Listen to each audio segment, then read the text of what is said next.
What's happening, everybody? Thanks for watching. I'm Marshall. Doing a video here for you on a Sunday night. It's about 1 a.m. Pretty much my MO. So it's actually Monday morning, if you want to get technical. But yeah. So yeah, I'm Marshall. I'm doing a video here. I have been hard at work. I have actually utilized the MiniMoog in a track. And I'm going to talk about this track. It's kind of a reissue track, which is kind of fitting since I'm using the MiniMoog Model D reissue on this tune. So basically, I don't want to spoil the surprise here, so I'll just fade that out because that's a song playing right now. Anyway, so I used the MiniMoog Model D for the bass line on this tune. Again, I said in a previous video about the MiniMoog that it's pretty familiar to me, the interface, because of the Arturia plugins share the same UI or similar UI, I guess.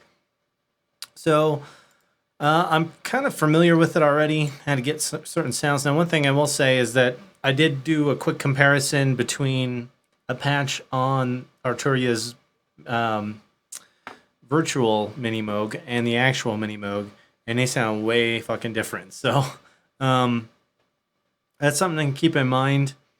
And I should do probably a comparison video between those eventually. But tonight, what I wanted to show you is a track that I have done, and this is actually an older track that I made back in 2004, and I utilized Reason for this. So again, back in my early days, Reason was kind of my only way to make music for a long time, and so I have literally probably hundreds of tracks that I've made using Reason. Some of which were completed to the best of my ability, others not so much.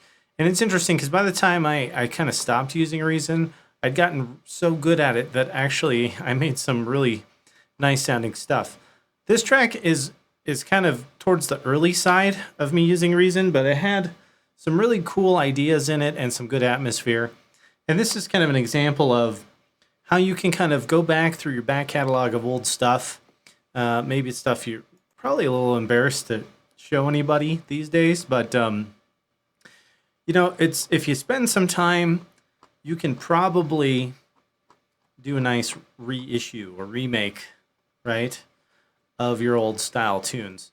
So this is one, and I'm going to play the whole thing through of the remade one, and then we'll kind of jump out of Ableton and we'll go into the original, and you guys will kind of hear what I've done differently. So the idea here is I've taken all the instruments, you know, all the NNXTs, all the Maelstroms, subtractors, and basically wired those directly into the hardware interface, and using Rewire, you're able to basically patch these into Ableton as if they were external instruments, which is really neat. So, for example, let me find one. Yeah, so this is a phase lead with a phaser on it. I call it the phase lead. So this is basically, the first thing you do when you're going to do something like this is you come here and you export your MIDI file. Export MIDI file. So what this will do is everything that's in your sequencer in Reason will get exported as a MIDI file. And the cool thing is it keeps everything kind of separated based on the instrument tracks that you have, and you just kind of drag that MIDI file into Ableton, and it scrolls all across the top here with all your instruments. So then it's your job to kind of go through and make it sound good again, because using the internal stuff, you know, the stuff that's built into Reason, the mixers, all the effects, and I can tell this is a really old one because there was no M-class mastering suite in this Reason project file, and I'm using a lot of the stuff probably from Reason 2.5 or Reason 3.0, somewhere around there, I think is what I was using back at the time. So and this is, again, I was super early into production, but something about this track was pretty cool. It's got some nice piano and a few other things. So it's definitely an old style trance tune. So I'm going to play this through right now. So once I get done with this, I'll kind of break down. Well, actually, I guess I'll play this and then we'll jump out. I'll play the original and then we can jump back in and I can talk about what I've done. I think this is pretty close to the final. I still might need to do some cleanup on a few areas. And actually, I'm using the TR-09 for some percussion, but I think I'm going to make another external instrument track with some TR-08, or TR-8, not 08, TR-8 rhythms that I'm going to program to kind of thicken up some of the hi-hats, because right now I just have a single hi-hat in here. Anyway, so leave some comments below what you think of the track, and I'll be right back when this is done playing.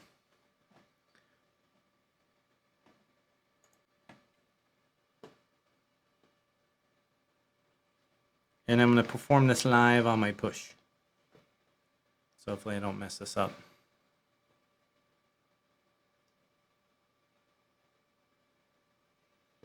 Why do I not hear you?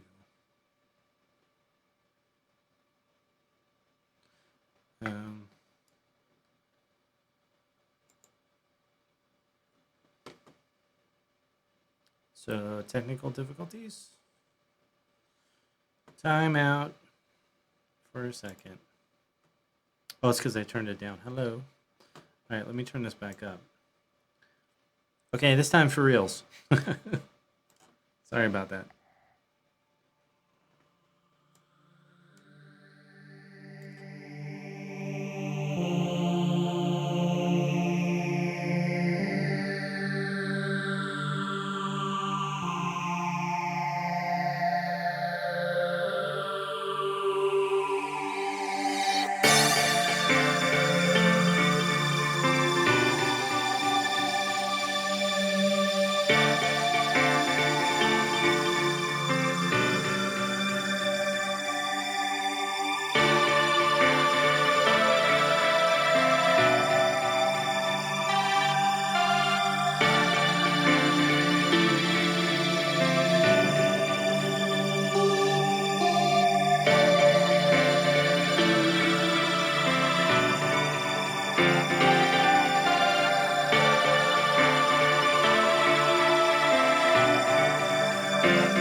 So there it is. Track was originally called Pledge. It was like Pledge Allegiance. Because weird.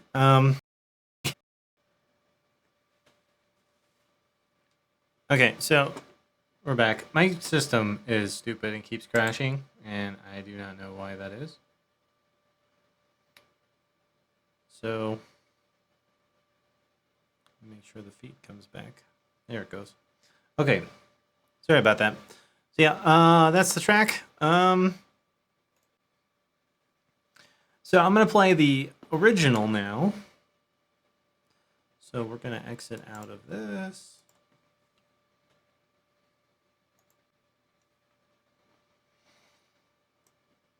And with Rewire, you have to close out of it first, and then we'll quit Ableton. No.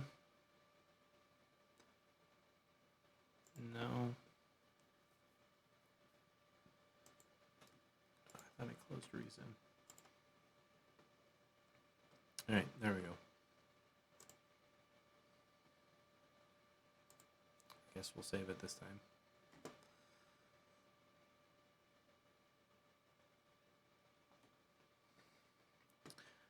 All right, so let's fire this up. And it's loading. So this is the original. Let's check the date on this. See if it tells me. So March 18th, 2004 was when this was originally created. And brace yourself because this sucks ass. Let me make sure my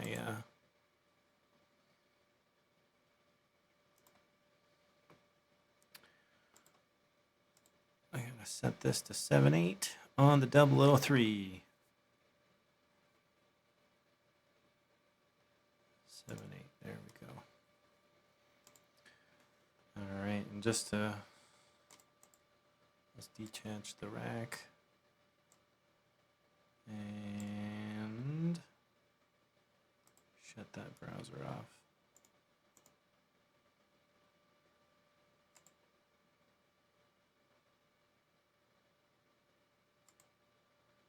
Oh, there we go. All right, sorry, I'm going to turn this down in case it's too loud.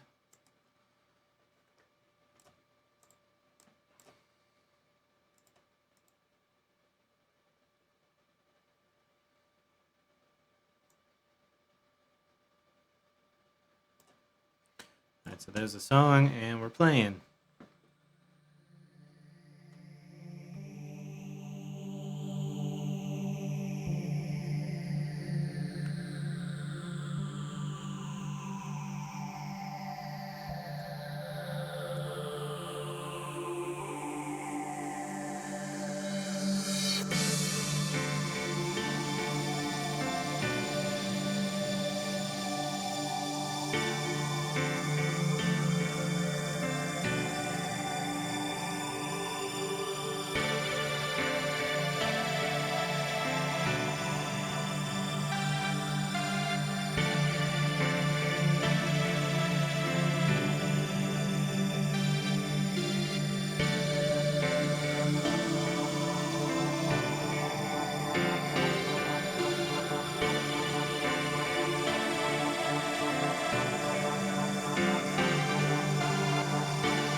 You can tell already quite a bit of difference in terms of quality, although the track is very similar in terms of composition, obviously,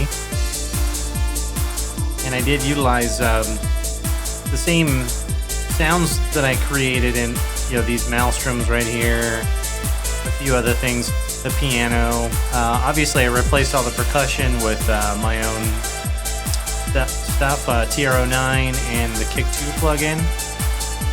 The bass, I changed from this subtractor to the MiniMoog Model D reissue. And some of these maelstroms down here, which are kind of, well, this one's the main lead. That kind of like Alice DJ, Better Off Alone type sound. That's still in the new version. But like this sound here, kind of got rid of these two and replaced them with Silent and the JP8000, some custom patches on each. And I'll kind of go through those in a second. And this breakdown in the original here from 2004 is like the longest, stupidest breakdown ever. It literally goes for like, I don't know, a good minute. I obviously at this point, like, I understood how to compose a dance track, but just not very well in terms of timing, and I thought I was being all cool and creative here with this, but it just seems to drag on, so I definitely shortened this up in the new version.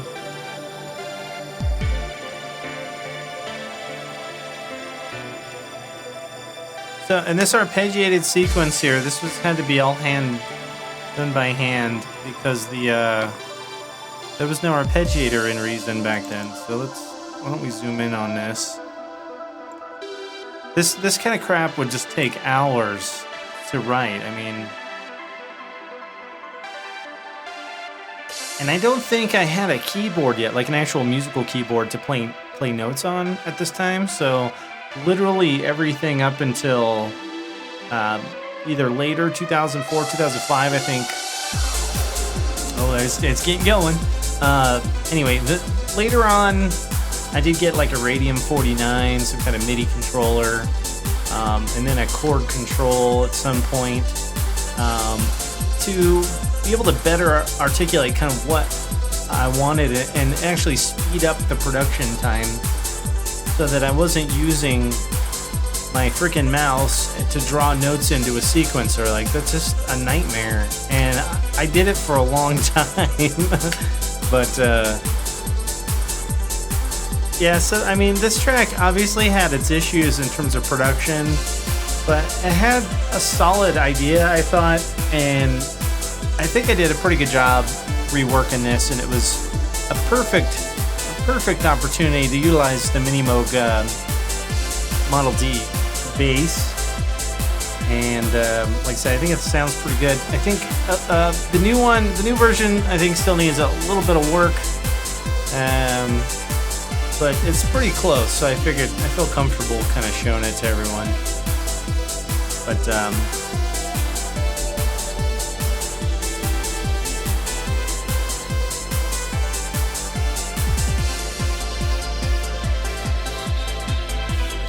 And of course, back then, I used these Dr. Rex loops all the time because I didn't really have any samples.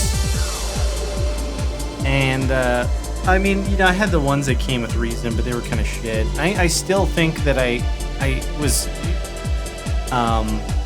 bringing in samples from Hammerhead. So I can get like an 808 kick or a 909 kick and hi-hat and all that kind of stuff. Eventually I started buying refills for Reason, which there were some really good ones. Was it Drumomania and Super Drums 8000? Some of those still have some really great samples I still like to use on occasion.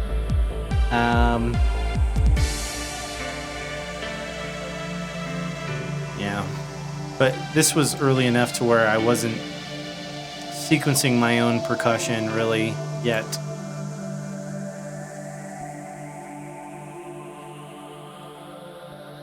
Nice fade out there.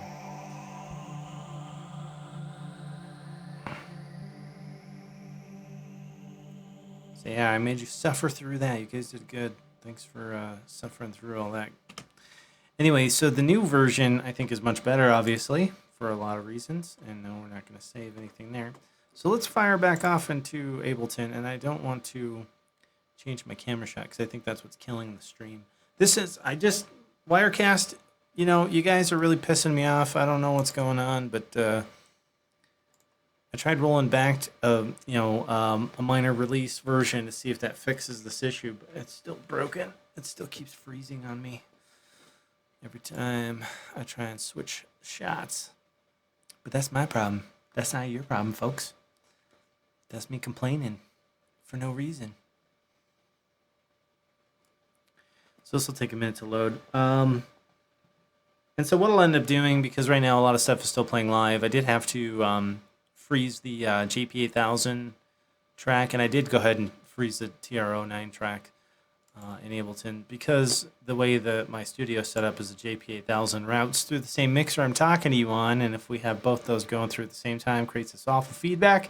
So I went ahead and froze this before I started recording. Oops, that's the wrong one. I have to wait for this to open now, but I opened the wrong one.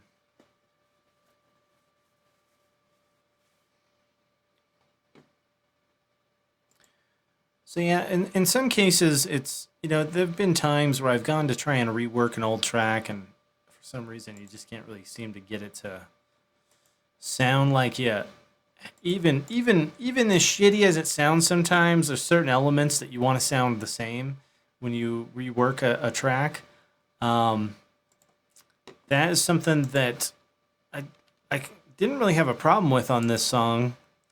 In fact, this song sounds just a million times better than the original, which is good, while still maintaining some of the original quality that I liked about the original. So that's kind of the goal when you try and work on something like this. But sometimes, and guys like Seamless have done videos on this where they talk about, you try and rework an old song, and you just can't seem to get it to come out right. And a lot of times that has to do with the fact that you're utilizing specific technology to drastic effect. You're just doing everything you possibly can to make something sound as good as it can. And sometimes whatever you're using is just not capable of, the type of production quality that you're looking for. So when you bring that into a new environment like Ableton or, the latest Fruity Loops, I guess FL Studio is what it's called now, but or Cubase or Pro Tools or whatever, you have at your fingertips a lot more options that you did not have. And so sometimes that creates problems. But anyway, that was my dead air fill while this loaded. So again, all I did in here is I just disconnected these instruments, like I said before, plugged these into the hardware interface in Reason, and through Rewire, after importing my MIDI file, patched all these in using external instrument tracks. And basically, because I prefer to work in clip mode versus the arrangement mode. Now, in arrangement mode is what I kind of do my final mix. I play through the song like I did at the beginning of this video when I played through the song using the push and record those sequences. And actually, I went longer on a certain section than what I normally would have. But that's kind of the beauty of it. Like, you get almost a live performance kind of feel out of it, even though these clips are pre-programmed, but you're still playing it in a way, So anyway, back to this. So kick, we have redone the kick with Kick 2 plugin. This one is, I think I made a few minor adjustments to a preset, this Trance 01 preset, to get a little 909-ish kind of sound out of it. So in my percussion folder, this is where I have, see, originally this was all from the redrum, and I was originally going to keep the clap, and this is freezing. So we'll give it a minute to clear its brain. Come on. Come on, people are watching. Yeah, so the clap, the crash, the hi-hats, snare, crescendo. I actually did keep this, but I changed the snare. And the reverse crash, I kept that, just added some flanger to it. Or phaser. This was such a cheap plugin. I got this on Plugin Boutique a while back for like, I don't know, $15 or something. And the main reason was to recreate actually a MiniMoog V2 patch that I made for my track You Will Be Sorry when I was doing this very similar process but with a Pro Tools song into Ableton so I can perform it live. Well, I didn't want to use the built-in phaser, so I purchased this plugin for that. But anyway, I use it quite a bit on things like crash cymbals and things like that. Sometimes on instruments patches. But anyway, so that's on there. And it's just kind of recreating your effects chain that you have in Reason. So if we go into Reason here, and we go to the redrum. So this is how I can tell this was an older style track for me, because I used to throw everything into a single redrum and sequence everything that way. But later on in my using of Reason, I would have individual redrums, one for kick drums, one for hi-hats, and actually I'd usually have two different ones for different hi-hat sections. So I'd have like 3 or 4 samples for one hi-hat section, and then another couple samples for another hi-hat section, so you can kind of control a little easier how that grouping sits in the mix. But anyway, so I would run these to the auxiliary on the mixer here, where I would have set up, I guess the buses for reverb, delay, and then you can use these just like a regular mixing console to kind of blend those in. I kind of don't use that method anymore, because in some ways, sometimes you want a completely different reverb or delay on a sound than what you have kind of bussed up here. And of course you could, with today's DAWs, you can probably do as many as you want, really. But since computing power for me is not really a huge issue at the stage of design for a song, I just go ahead and use my plugins for this. Ableton plugins are actually fairly light, so like this ping pong delay runs really well. The compressor. These are just, in the EQ. These are just the Ableton add-ons, except for this phase motion plugin, which is pretty lightweight also. So you're just basically rebuilding your effects chain. So when these are routed out, I'm not routing any of the, well, actually in this case I am using the phaser from Reason, because it sounds quite a bit different. But most of the time I won't do that. I will rebuild my effects chains in whatever application I'm using, whether it be Pro Tools or Ableton. Yeah, but this track didn't have a whole lot of stuff going on. Some of my other ones definitely have quite a bit more. So this was not too bad. And I have a feeling that if I would have tried this on a song where I had quite a bit more going on in terms of the effects chains, etc., would have probably been a different story with the final result. So anyway, that's kind of what I've done. So the bass line, let's go back. Actually, then there's a TR-09, where I'm just using the clap and the hi-hat, open hi-hat. And then here's the MiniMoog Model D. And I have kind of tapered this off a little bit. It's actually, I can't tell in the headphones, but I think it doesn't have too much low end actually in here. But that's something that I may change. So if I go to the MiniMoog and I can in real time adjust these, because this is just playing real time off of the MiniMoog right now.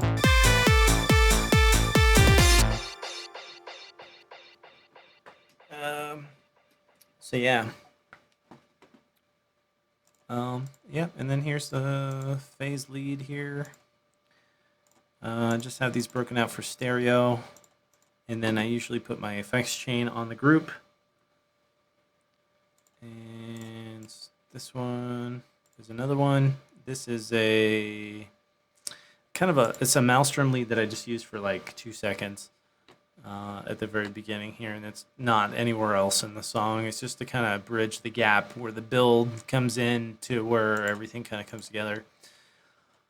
This is an NXT, which is a string sample, which was giving me all kinds of shit. I actually think I just threw a bunch of chorus on this. So these are the Air plugins, which came with Pro Tools originally. Because I had used these for so long, I wanted them, and I purchased them as standalone plugins so I can use them in my Ableton mixes. But I just threw a shit ton of chorus on here.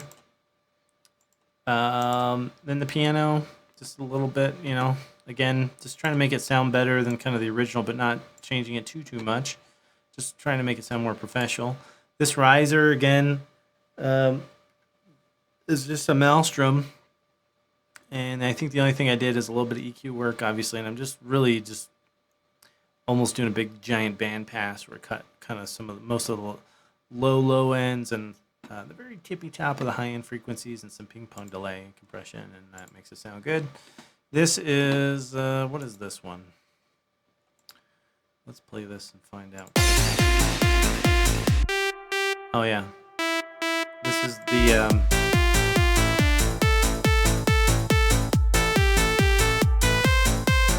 that's the Alice DJ deal. And this needs, I think, a little bit of shaping. To me, it doesn't sound quite right, but it's okay to show you guys, I think. And then here is, this is the original melody from Reason with a phaser on it. Like in the original, it had full-blown synths going over the top of this, but it just seems like it was too much. So I just kind of took those out. And then here is the Silenth patch that I created. I'll bring this over. So I just kind of start out with a preset and then make adjustments. So one thing I did, I think I adjusted the octave settings and the tuning. And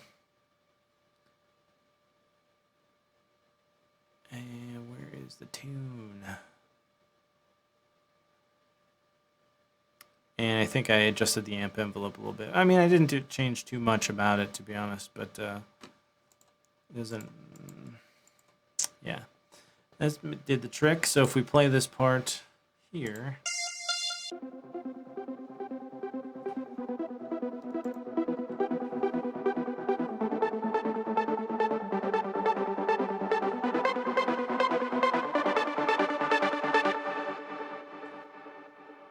I'm way down.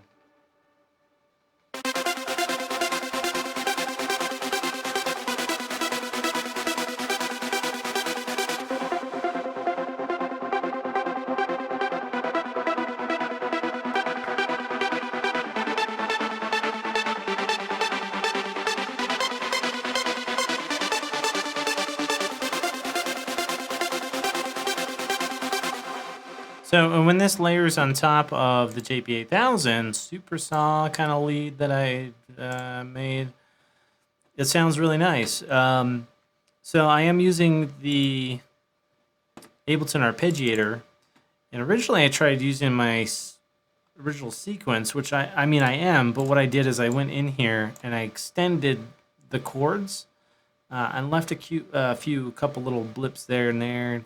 And then, of course, this top melody playing over the top to get the sequence. So I think this sounds better than the original. So that was just after some playing around with some settings here of the gate and offset, etc. So then the JP8000 is the final bit here. And you can't really see my settings because it's flattened. Well, it's frozen. It's not flattened yet in case I want to change something. But I'm using the same sequence. It's the identical sequence, but pitched up several octaves, like I think 2 octaves. I want to say this one was down by like C2. Let's see. Yeah, it goes low. But if we look at my Maelstrom settings, we can tell what I was doing.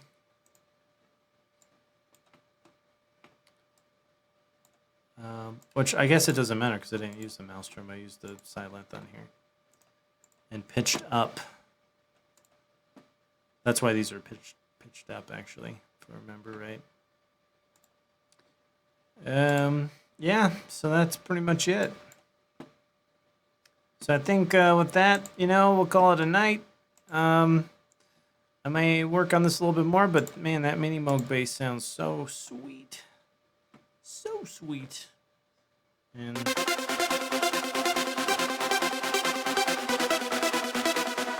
how about I play the JP8000 clips?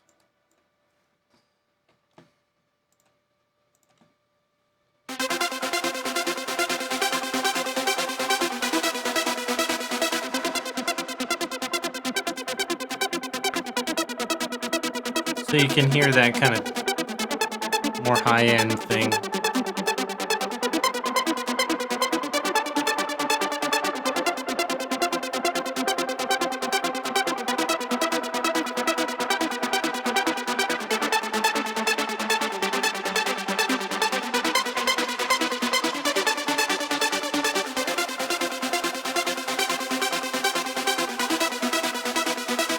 And together they sound awesome.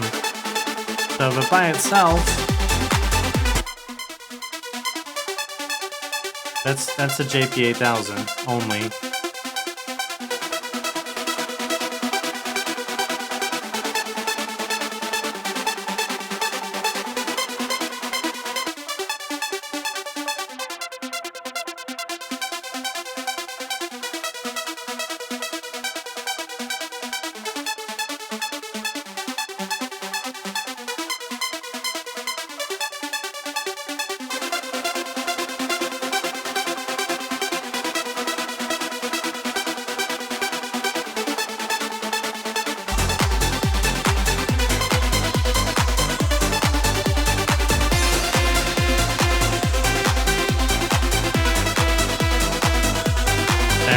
Good to me.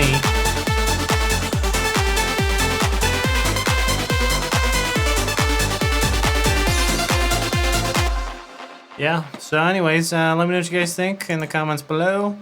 If you have any questions or topics for any videos you'd like to see, let me know. I'm open to doing whatever you guys are looking to see on here, as well as show you the projects as they are in progress. So anyway, I'll play this out, and I'm not going to switch the shot because I don't want Wirecast to crash again on me during the stream. So anyway, thanks again for tuning in. This is Marshall. Please subscribe, like the video if you liked it, dislike it if you didn't, all that cool stuff. And I'll talk to you guys later. And I'm going to just play this from the beginning, and it'll play us out. Peace out.